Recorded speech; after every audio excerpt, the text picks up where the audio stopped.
Hello students, आज हम देखने वाले हैं BSc third year maths first paper analysis. इसमें से हम थर्ड यूनिट लेने वाले हैं। ठीक है, इससे पहले जो लास्ट 2 वीडियोस थे उसमें हमने यूनिट फर्स्ट और यूनिट सेकंड देख लिया, चैप्टर वाइज 10 ईयर्स का कलेक्शंस। तो आज हम आगे बढ़ते हैं यूनिट नंबर थर्ड में। ठीक है, इस यूनिट थर्ड में आपके पास 5 चैप्टर्स हैं, जिसमें से स्टार्टिंग पॉइंट क्या है, चैप्टर नंबर 7। ठीक है, और एंडिंग पॉइंट क्या है, चैप्टर नंबर 11। ठीक, तो 7 से 11 तक के जो भी चैप्टर्स हैं वो क्या होते हैं, यूनिट थर्ड में आते हैं। ठीक है, अब देखते हैं कि इसमें से जो पहला चैप्टर है, चैप्टर नंबर 7, नाम क्या है उसका, सम्मिश्र संख्याएं एवं उनके ज्यामितीय निरूपण, complex numbers and their geometrical representations. ठीक है, इसमें से कौन कौन से क्वेश्चंस आए हुए हैं ये देखते हैं। ठीक, वैसे तो ये चैप्टर बहुत इजी है, आपको कोई भी क्वेश्चन छोड़ना नहीं चाहिए यहाँ से, और सारे क्वेश्चंस अच्छे से प्रिपेयर करने चाहिए। ठीक, कम टाइम में अच्छा सॉल्यूशन आपको मिल सकता है इस चैप्टर से। ठीक है, तो चलिए देखते हैं। यहाँ से पहला क्वेश्चन है हमारे पास, ये 2020 में आया हुआ है। लिखा गया है, सिद्ध कीजिए कि त्रिभुज जिनके शीर्ष Z1, Z2, Z3 हैं का केंद्रक 1/3 इंटू में Z1 plus Z2 plus Z3 है। ठीक है, यदि हमको शीर्ष दिया गया है तो हमको उसके केंद्रक में ये ला करके दिखाना है। क्वेश्चन नंबर 2 2019 में आया हुआ है। सिद्ध कीजिए कि यदि Z1 तथा Z2 कोई 2 सम्मिश्र संख्याएं हैं तो Z1 प्लस Z2 का square plus mod of Z1 minus Z2 का square is equal to 2 into में mod of Z1 square plus mod of Z2 square. ठीक, हमको ये प्रूफ करना है। ओके, साथ ही साथ इसमें हमको इसका ज्यामितीय निरूपण भी दिखाना है।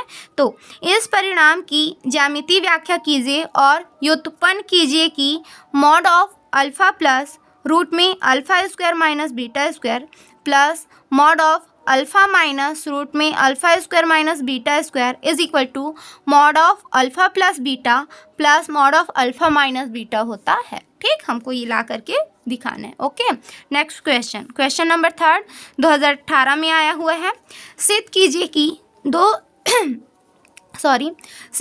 कि दो सम्मिश्र संख्याओं के अंतर का मापांक उनके मापांकों के अंतर से बड़ा या बराबर होता है। ठीक है, वैसे तो ये थ्योरिकल पार्ट में आपको दिया गया है, लेकिन इसका सिंबॉलिक पार्ट भी आपको पूछ दिया जाता है। ठीक, तो अगर सिंबॉलिक पार्ट पूछेगा आपसे तो किस तरह से होगा, सेम है आपका, है ना, चाहे वो थ्योरिकल पार्ट हो या सिंबॉलिक पार्ट, बस सिंबल्स के रूप में दे दिया जाता है। तो किस तरह से आएगा, यही हमारे पास मॉड में Z1 minus Z2 greater than equal to mod में Z1 minus mod of Z2।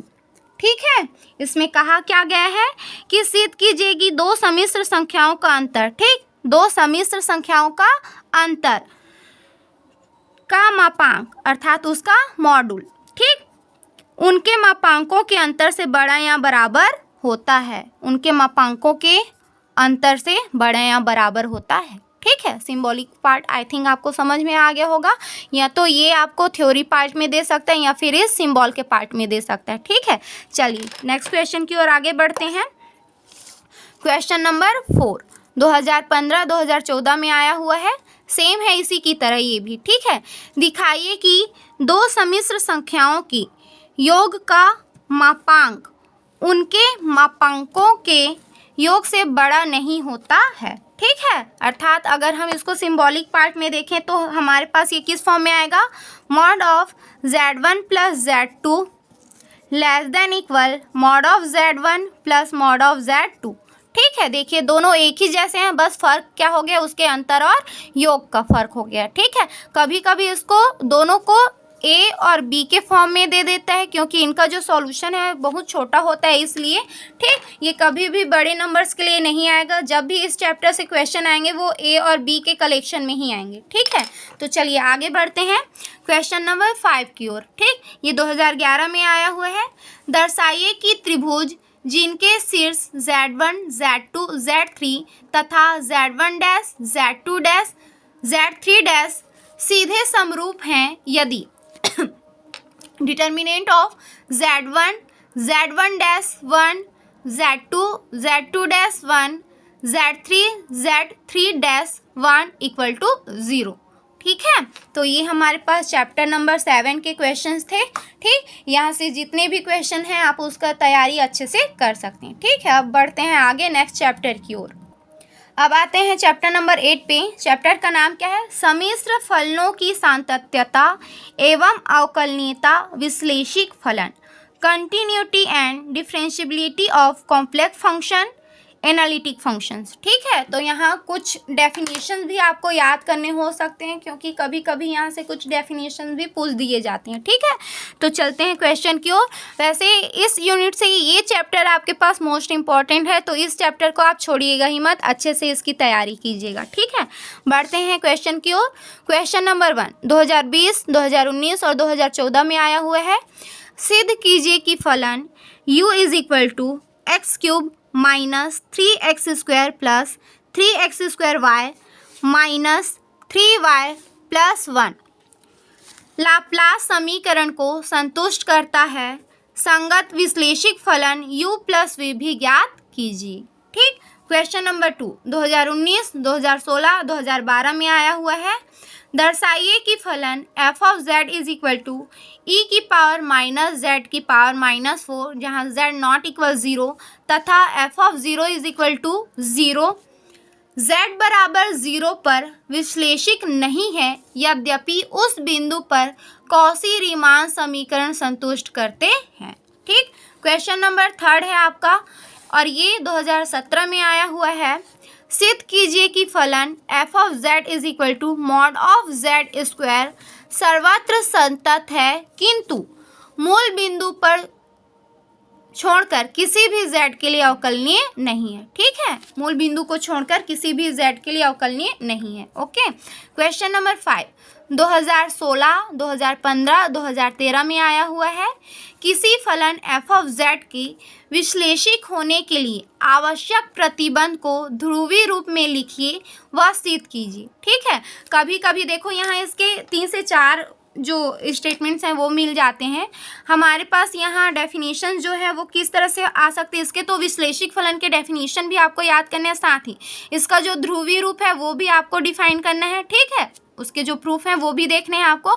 जो नॉर्मल हमारे पास बोलता है कि f ऑफ z के विश्लेषिक होने के लिए आवश्यक प्रतिबंध को ज्ञात कीजिए वो, और दूसरा क्या कि f ऑफ z के विश्लेषिक होने के लिए पर्याप्त प्रतिबंध को ज्ञात कीजिए। ठीक है, तो यहाँ से 3 से 4 टाइप के एक ही टाइप के क्वेश्चन बनते हैं, लेकिन प्रूफ तीनों चारों का क्या है, अलग अलग है। ठीक है, तो उन प्रूफ को आप अच्छे से कीजिएगा। ठीक, और यहाँ से ये आपके पास अच्छा थ्योरम है, इंपॉर्टेंट है, तो ये थ्योरम आप छोड़िएगा ही मत। ठीक है, उससे रिलेटेड तो आपके पास इधर क्वेश्चन है ही। ठीक, आगे बढ़ते हैं। क्वेश्चन नंबर 6 2013 में आया हुआ है ये। दर्शाइए कि u is equal to 1/2 log x² plus y² harmonic है तथा इसका हार्मोनिक संयुग्मी ज्ञात कीजिए। ठीक है, देखो हमारे पास जो विश्लेषिक फंक्शन है ना उसके 3 से 4 नाम भी हैं। ठीक, तो वो सभी नाम आपको पता होना चाहिए, क्योंकि कभी कभी विश्लेषिक दे देता है, कभी कभी एनालिटिक दे देता है, कभी कभी हार्मोनिक दे देता है, कभी कभी, ठीक है, जितने भी इसके नाम है वो सारे दे देते हैं। ओके, चलो आगे बढ़ते हैं। क्वेश्चन नंबर 7 2011 में आया हुआ है ये।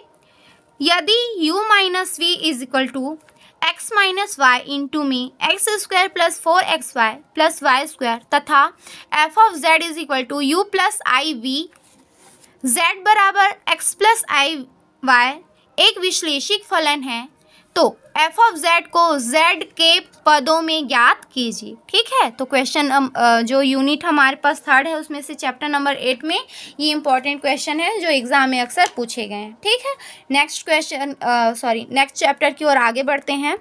चलिए, ये जो क्वेश्चन है वो मोबियस ट्रांसफॉर्मेशन का है। ठीक, मोबियस रूपांतरण चैप्टर नंबर 10 का। यहाँ से मैं चैप्टर नंबर 9 और चैप्टर नंबर 11 के क्वेश्चन को नहीं लिखी हूँ, सिर्फ 3 चैप्टर्स के ही क्वेश्चन को लिखी हूँ। ठीक है, क्यों नहीं लिखी हूँ शायद रीज़न आपको पता होगा, है ना, क्योंकि उससे ज़्यादा क्वेश्चंस नहीं बनते हैं। ठीक है, जो हमारे पास कन्फर्मर मैपिंग है उससे क्वेश्चन आते हैं, तो आप उस चैप्टर को करना चाहो तो कर सकते हो। ठीक है, क्वेश्चन देखते हैं यहाँ से।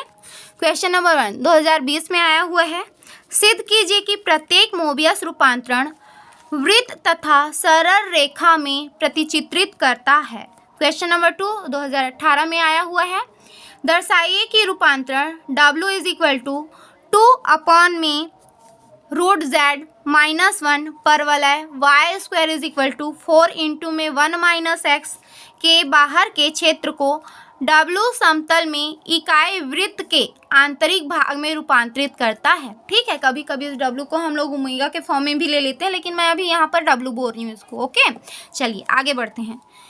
क्वेश्चन नंबर 3 2018 में आया हुआ है। दर्शाइए कि प्रत्येक मोबियस रूपांतरण जो केवल एक स्थिर बिंदु अल्फा रखता है निम्नलिखित रूप में रखा जा सकता है। 1 में W minus Z is equal to 1 में Z minus alpha plus lambda. Lambda जहाँ पर आपका क्या मिल जाता है, कांस्टेंट मिल जाता है। ठीक है, क्वेश्चन नंबर 4 2018 में आया हुआ है। दर्शाइए कि रूपांतरण W is equal to tan square of pi root Z upon में 4 इकाई वृत्त mod of W is equal to 1 के आंतरिक भाग को परवलय के आंतरिक भाग में रूपांतरित करता है। क्वेश्चन नंबर 5 2017 में आया हुआ क्वेश्चन है ये।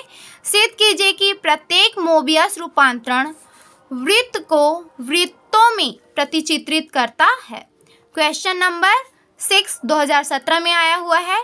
द्विघात रूपांतरण W के स्थिर बिंदु ज्ञात कीजिए। ठीक है, और क्वेश्चन नंबर 7 2016 में आया हुआ है। क्या है, बिंदु Z1 is equal to 2, Z2 is equal to I, Z3 is equal to -2 को क्रमशः बिंदुओं W1 is equal to 1, W2 is equal to I और W3 इज इक्वल टू -1 में प्रतिचित्रित करने वाले द्विरैखिक रूपांतरण को ज्ञात कीजिए। ठीक है, तो अब आप यहाँ क्या क्या कर सकते हो, इस चैप्टर में चूंकि हमारे पास कितने हैं 5 चैप्टर्स हैं इस यूनिट से। ठीक है, तो इस यूनिट में आप कौन कौन से चैप्टर कर सकते हो, chapter number 7, chapter number 8, chapter number 10। ठीक है, चैप्टर नंबर 8 को तो आपको छोड़ना ही नहीं है। ठीक है, चैप्टर नंबर 7 भी बहुत इजी है, आप उसको आसानी से पढ़ सकते हो, समझ सकते हो और क्वेश्चन सॉल्व भी कर सकते हो। ठीक है, क्वेश्चन नंबर 10 में भी हमारे पास मोबियस रूपांतरण उतना टफ नहीं है, आसान है। अगर बेसिक कॉन्सेप्ट आपका ठीक होगा ना तो उसके क्वेश्चन भी आप अच्छे से बना सकते हो। ठीक,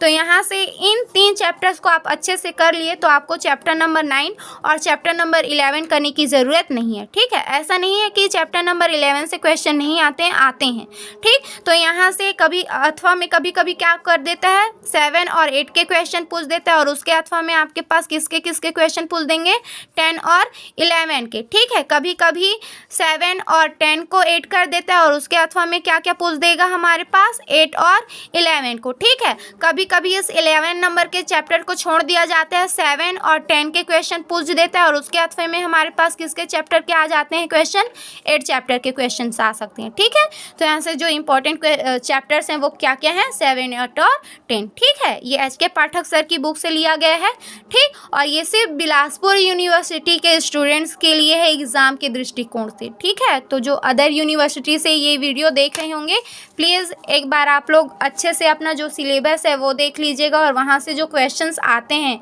यूनिवर्सिटी से वो क्वेश्चंस अच्छे से देख लीजिएगा।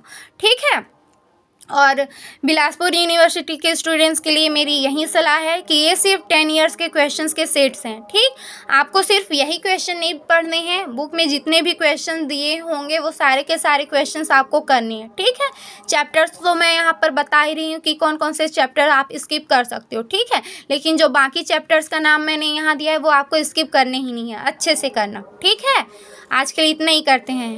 Have a good day students.